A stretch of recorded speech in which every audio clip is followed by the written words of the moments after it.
mama yako ni kazi mno.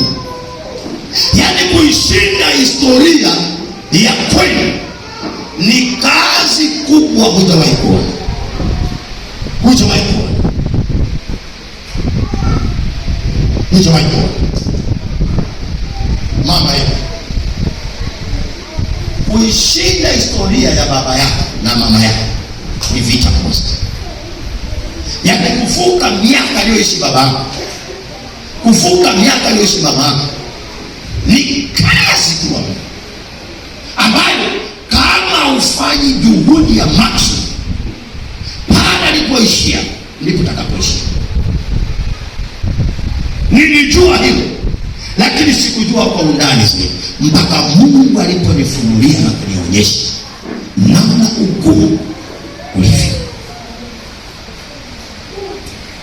Watu wa Mungu, niwaambie ukweli, sisi katika historia yetu hakuna mtu aliyemiliki gari kwenye tumbo la mama, upande wa wanaume, hata upande wa wanawake. Wanawake watoto wao ndio wamemiliki magari, lakini sio wao na waume zao. Hakuna dada yetu hata mmoja aliyemiliki gari na mume wake. Hakuna kaka yangu wala mdogo wangu wa kiume aliyewahi kumiliki gari. Wana juhudi, wana bidii, ila haitawahi kutokea. Kwa nini? Kwa sababu na wao wenyewe na sisi wenyewe, hakuna baba yetu hata mmoja aliwahi miliki gari. Hakuna. Aliyemiliki gari na kumiliki mali ni baba yetu mdogo, ambaye ndugu zake walimtenga, wakasema wewe mama yako alipokuwa anakuja kwa baba yetu alikuja na mtoto, walisema alikuja akiwa mjamzito. Kwa hiyo hatuna uhakika ile mimba ilikuwa ni ya baba yetu ana ni ya baba mwingine. Mama alipojitetea kwamba huyu mtoto ni mwenzenu, ndugu zake walimkataa. Hivyo yeye akaamua kujibeba, akajiondoa kwenye ukoo, kwa sababu walimtoa kwa maneno yao na kwa kauli zao. Na nikwambie, si maneno huwa yanaumba. Kwa hiyo akamtenga, akahamia Dodoma.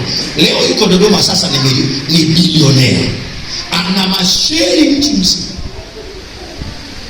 Kwa hiyo kitendo cha wenzake kumtenga ni kama walimsaidia. Wenzao wamebaki wanateseka, wanakufa masikini. Watoto ndio wapate hela waende kumjengea baba yao nyumba, kumtoa kwenye nyumba cha milango ya manati. Yaani mlango baada ya kuweka komeo umewekwa mpira wa manati wa tairi, umepigwa huku na huku. Kwa hiyo mlango wao mnapojivuta unajifunga. Haya ndio maisha ya wazazi. Nilipokuja kuchokoza ishu ya kupata gari, ndio Mungu akanifundisha kwamba angalia, mashetani ya familia yasitaka